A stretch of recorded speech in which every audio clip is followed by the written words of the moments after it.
You undoubtedly remember butterflies in your stomach and a racing heartbeat from your first middle school crush. They're your body's subtle cues that you're falling in love as an adult, or lust at least. A range of extremely amazing chemical reactions occurs throughout your nervous system and hormones at the start of a relationship. Curious to know more? What happens to your body as you fall in love, from the first moment you meet to climbing beneath the sheets? Well, stay tuned for that. Hello everyone and welcome to your favorite channel. Don't forget to subscribe to this channel and press the bell icon to never miss an update. Having said that, let's get into the video. According to a 2010 study conducted at Rutgers University, Kesha was not far off when she described love as a drug. Researchers determined that falling in love is similar to becoming addicted to drugs since it causes the release of bliss, which includes brain chemicals such as dopamine, oxytocin, adrenaline, and vasopressin. According to Kat Van Kirk, Ph.D., a clinical sexologist and certified marital and family therapist, these chemicals are released at various times of attraction and help you bond with your partner. She claims that, like drugs, the more time you spend with this individual, the more addicted you become. It's also similar to being intoxicated. According to a University of Birmingham study, drinking too much wine makes you less inhibited, afraid and worried, and more aggressive and boastful, and so does oxytocin, the love hormone. Researchers combined current research on the effects of oxytocin and alcohol and found that while they affect distinct areas of the brain, the results are comparable. Your cheeks flush, your palms sweat, and your heart beats faster. You may find your pulse rate increasing and your hands becoming sweatier before a major date. According to Dr. Kirk, it's not just a nervous tic that causes your anxiety to grow.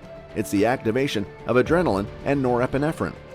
This may result in a physical urge and a desire to concentrate your attention on that specific individual, she says.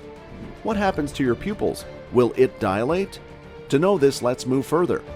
When you're attracted to someone, whether they're sitting across from you at the bar, on the street, or resting in bed with you, your nervous system's sympathetic branch is stimulated, causing your eyelids to widen, according to Dr. Kirk. Go ahead, put it to the test with your partner. Entertaining, it's. Being in love may grant you superpowers. Have you ever heard of frightened mothers lifting automobiles off their helpless children?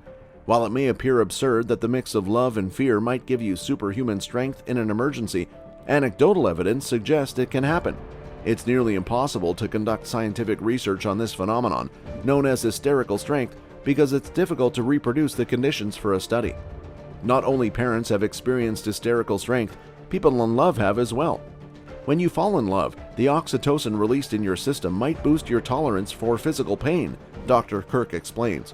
Leave it to love to save the day, Prince Charming. You won't be able to take your gaze away from your spouse.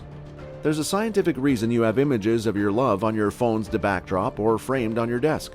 According to Dr. Kirk, the need to look at your partner's face stems from the brain's release of dopamine. This has the same impact on the brain as cocaine because it boosts the desire-reward response associated with great pleasure, she explains. In other words, once your need is realized, you feel a surge of energy as you go through images from your vacation together. Your voice may become louder. Once you've moved past the crush stage and are developing your connection and dedication to your spouse, you may notice other strange changes in your body, such as your voice rising in pitch. Yes, really. According to a study published in the Journal of Evolutionary Psychology in 2011, researchers discovered that when women spoke to men, they were more physically attracted to them, and their voices tended to get higher and more feminine. So if you're a little gentler with your partner than you are with your coworker who consistently misses deadlines, blame it on love. You will be concerned when they are not present. When we are separated from our spouse for short or long periods, we react similarly to a drug addict weaning off of their addiction. According to Serena Goldstein, a naturopathic doctor in New York City, when we are away from our partner, the corticotrophin-releasing factor rises as part of a stress response, exacerbating anxiety and despair, she explains. Long-distance couples learn to cope with this experience, typically by building attachments to their partner's voice as a method to keep connected to him or her. What happened to hormones when you fall in love? Your hormones go berserk during the honeymoon phase of a relationship, the first 1 to 2 years when you go gaga every time you see your beloved. Cortisol, the stress hormone, rises in both men and women, according to a 2004 study published in Psychoneuroendocrinology, and testosterone, the male sex hormone, diminishes in men while increasing in women throughout this time. Is love has the power to break your heart? According to the American Heart Association, it is possible to die from a shattered heart. The medical word for this condition is stress-induced cardiomyopathy, and it can affect even the healthiest people when their stress hormones spike following an extremely traumatic event such as the loss of a partner, divorce, or even a bad breakup. Shortness of breath, irregular heartbeat, and chest pain are common symptoms that mimic those of a heart attack. While broken heart syndrome can result in lifelong cardiac damage and in rare cases death, the good news is that most cases are curable and can be healed in a matter of weeks. You might gain a few pounds. When people are in a happy relationship, they let themselves go, and there may be some truth to that notion. Researchers discovered that people tend to acquire weight when they settle into marriage in a 2012 review published in the Journal of Obesity.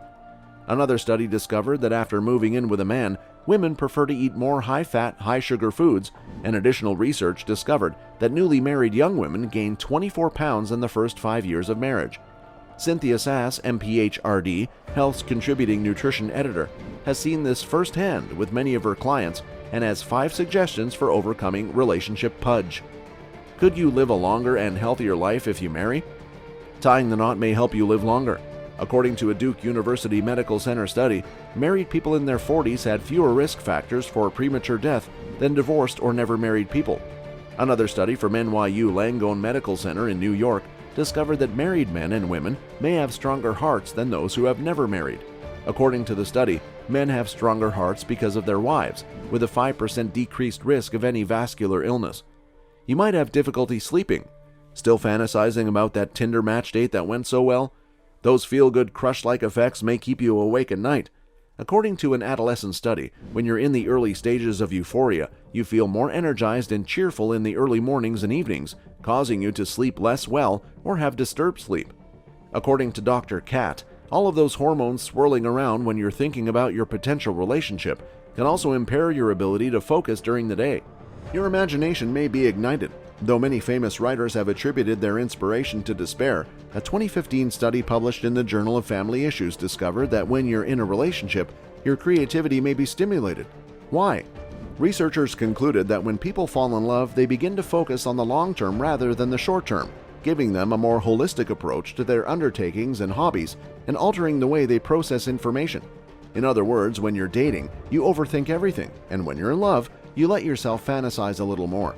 Most individuals think that love is more of a whole-body sensation than a mental state. But while love can be great, it can also be painful, especially when it is unrequited. This is it, everyone. Let us know in the comments what you think. Do you ever fall in love with someone? If yes, then what happened with your body? Thank you for watching the video. Don't forget to like the video and subscribe to our channel if you haven't already done that. Also, put on the notifications because the next video is going to be a great one. Thanks again.